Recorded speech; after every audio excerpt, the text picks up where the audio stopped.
I met you in the dark, you lit me up. You made me feel as though I wasn't enough. She's just genuinely a happy person. Like every time she walks into a room, you can tell it, like she just brings a brightness to it. She's just always smiling and positive and really fun. There's not like a mean bone in her body. Some of the things I love about Matt is he's like very caring and he's very thoughtful. Like he does things for people that I don't even think about doing sometimes. And that's something that I really love about him. Trisha and Matt, you have had so many memorable times together, and you have many more to come, but this one is different. You will never forget the love you feel for each other right now for the rest of your lives. Now let's take a step back and recognize the journey that brought Trisha and Matt here. Paths that started from East Lyme, Connecticut and Flossmoor, Illinois, finally crossed at the Old Crow Smokehouse in Chicago. You're my inspiration, girl. You take me places, put the words right. I went out for a work dinner and I was going home and I had some friends that were out at Old Crow, and so I decided for some reason that I would go meet up with them. So I sat down and started getting drinks, and I was sitting next to my friend Dan Klein, and when I saw our waitress, we were both kind of shocked and we were kind of in silence, and then after we ordered, we looked at each other and we were like, holy crap, she's beautiful. So the first time we met, I was working at Old Crow, and Matt came in with a bunch of his friends. Well, I never did look at customers in that way, you know, like, oh, I think he's cute or whatever. So I like kept it very professional, I guess. And so then as she continued to serve us, I kept trying to spark up conversations with her and just make jokes. And she had a very infectious smile and personality. And I knew that there was something about her that I just wanted to ask her out later. And it took me a little while to get up some liquid courage after we closed the bill and the check and everything. And then I had another customer at that same time, like, lose his credit card. So he gave me his cell phone in order to, like, hold the check. So I was, like, running around the bar, like, looking for the guy. I was like, I have this guy's cell phone. Like, I need to find him. And so I was, like, running around. And then I turned around, like suddenly. And then Matt's just, like, in front of my face. And I was like, oh, hi. I just cheers my friend and I said the word, fuck it, and just walked away. He didn't know what I was talking about. And I walked over to her as she was coming back from the front door, and I stopped her and I gave her a little spiel. And then he was like, hi, my name's Matt. I was at your table earlier. And then he just, like, said this speech. Like, he was like, so I think you're really beautiful. I think you seem like a lot of fun. You have a great personality. I think you're really nice. He, like, kept feeding me all these compliments. And I was like, oh, my God. I remember, like, crossing my arms and being like, oh, my God, this guy is, like, saying nothing but sweet things. I think you're really pretty, and you seem like you've got a great personality, and you're a lot of fun. And if you're not dating anyone, I'd love to take you out for a drink sometime and get to know you better. And I was like I was like, of course I'm going to give this guy my number. He just did this whole speech of, like, nice things about me, you know? And so I gave him my number, and he handed me his phone, and he was, like, shaking. He was like, do you mind putting it in? And I was like, sure. And I remember that I was kind of all caught up in my own head and my own spiel that I actually didn't remember when I introduced myself. She told me her name, and I didn't remember her name. So I quickly handed her my phone and said, why don't you put your number in my phone? Because I couldn't remember her name. And I was like, and I was kind of shocked. She said yes. So, and I said something about emojis, and I was like, do you like emojis? Why don't you put an emoji in there that speaks to you or something like that? And she put the princess emoji, and it's still on my phone as that. We all know the first date went well because here we are. But even then, Trisha and Matt knew there was something special between them. Trisha still remembers the feeling she felt after their first date, knowing Matt was amazing and that she had the best night ever. I never knew you were the someone waiting for me.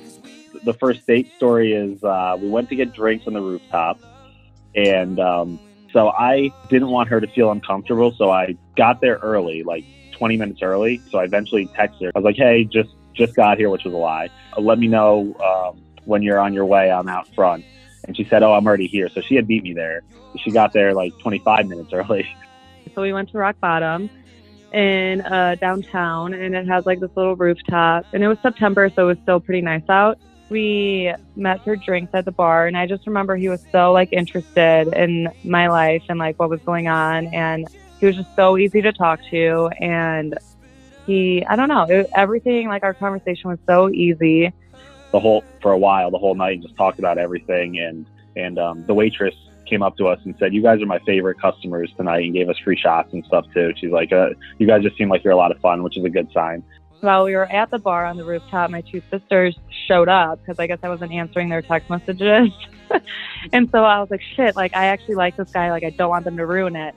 And so then while Matt and I were talking, I was like, I got to go to the bathroom. And so I went to the bathroom and I called my sisters. I was like, you guys got to leave. Like I actually like this guy. At one point, the vibe kind of changed in the night. She just kind of like looked over my shoulder and she's like, I need to go to the bathroom. So she went to the bathroom. And when she went to the bathroom, this girl came up to me. She said, my friends want to buy your friend a shot. And she's like, and I'd like to buy you a shot. And I said, well, I'm kind of on a date here and things are going really well. And she kept pushing and pursuing. And eventually she went away. And then one of my sisters went to the bathroom and was like, hey, Trisha. And I was like, leave.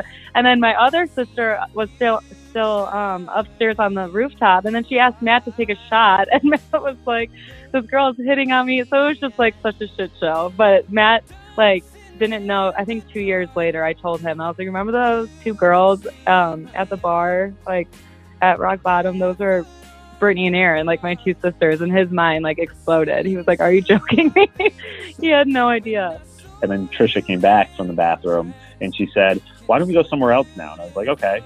And I kind of told her, I was like, this girl just came up and asked and said that she wanted to buy me a shot and her friends wanted to buy you a shot. And it was really weird. It's the only time that's ever happened in my life. And she just laughed it off.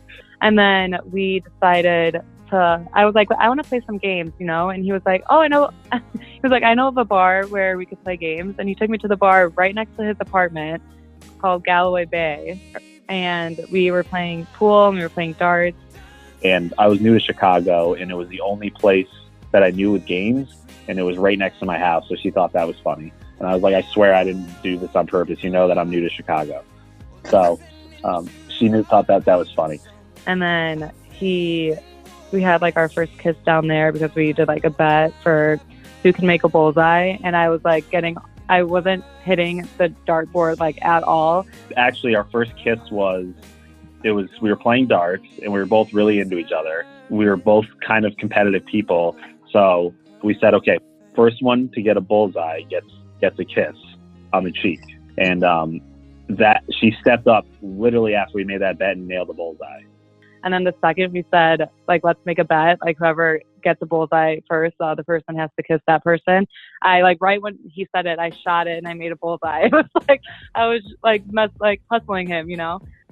I remember that after our first date, the next day I flew to San Francisco and which I never do this, but I bought the Wi-Fi on the plane so that I could iMessage with her. Oh, I was like, have a safe flight to San Francisco. And he was like, thanks. And then he like started texting me like nonstop.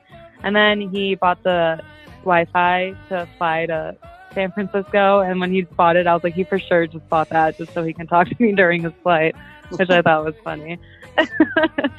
And I don't know. Yeah, I just felt like our communication was very easy. And like, I was excited to see him when he got back. You know, I feel like him going to San Francisco made me more like, oh, I want you to come home so I could see you and have another date and stuff.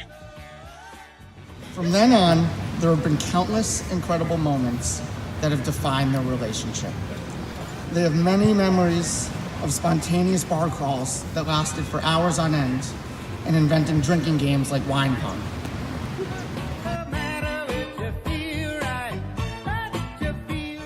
One of my favorite memories was when we were, it's hard to explain. It's just everything is very natural with us. So like when we were in Ireland, we didn't really have any plans. We kind of just went with the flow, but every day we had like the time of our lives. Definitely, like, my favorite memory with Matt is probably our whole Ireland trip. I feel like that was so much fun. And the main part of that is when we explored the castle together, and Matt and I just got like drunk in the dungeon of the castle. When we went and had drinks in the dungeon bar, and then just the two of us explored the castle together at night, and we're just like creeping around. We were just laughing the entire time and making jokes, and it was just really fun. I don't know how to explain it. It just like feels so like I don't really have to think before acting or like before like I say anything. It's just like just very natural. Like I just feel like I've known him forever, you know. I remember like we woke up and we went to get brunch, and so it was very relaxed feeling. It wasn't forced or anything. We went out to get brunch, and then the rest of the day turned into a bar crawl, which we didn't plan at all. We just kind of really enjoyed each other's company, and that was the first time I knew that like I've never had that feeling where I've been with a girl and just been able to spend the entire day with them without having any feelings of, you know, uncomfortableness or weird silence, or it was like hanging out with your best friend, but it was someone you were in love with. So, and he was just like so cute when we first moved in together. He was like running around with his tool belt, like trying to fix everything that was broken, and he was just like with a smile on all the time. She's just genuinely a happy person. Like every time she walks into a room, you can tell it's like she just brings a brightness to it. She's just always smiling and positive and really fun. There's not like a mean bone in her body. You're just too good to be true. The original plan was to ask her in Chicago. I was planning it and picking out the ring there and doing all that stuff in Connecticut.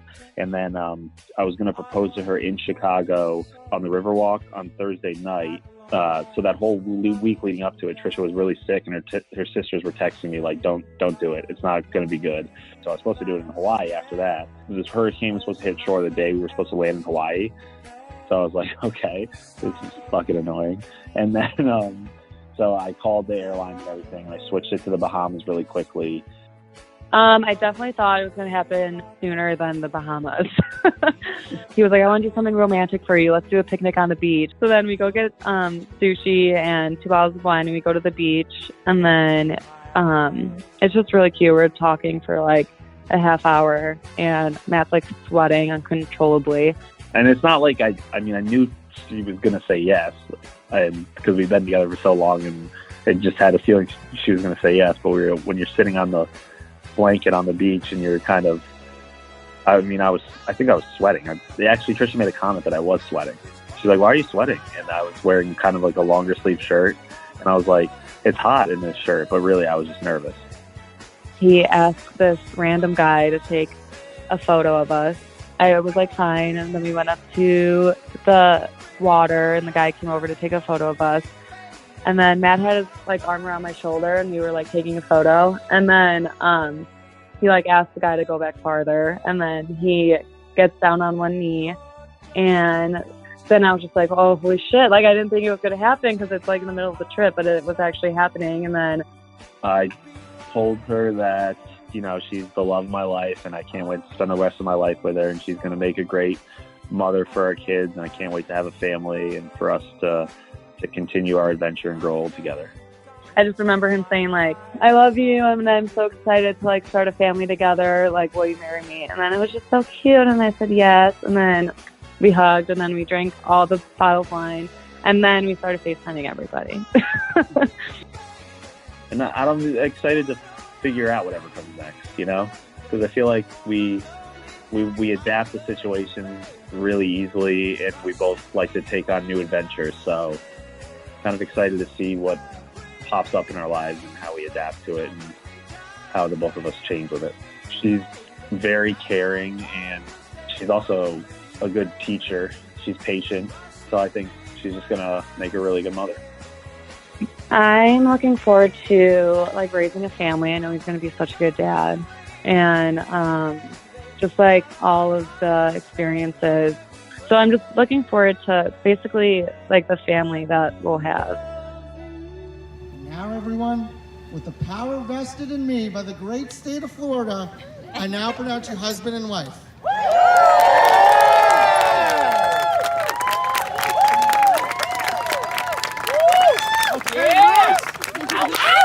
Now, for the first time, I am proud to announce Mr. and Mrs. Matt and Trisha Messina.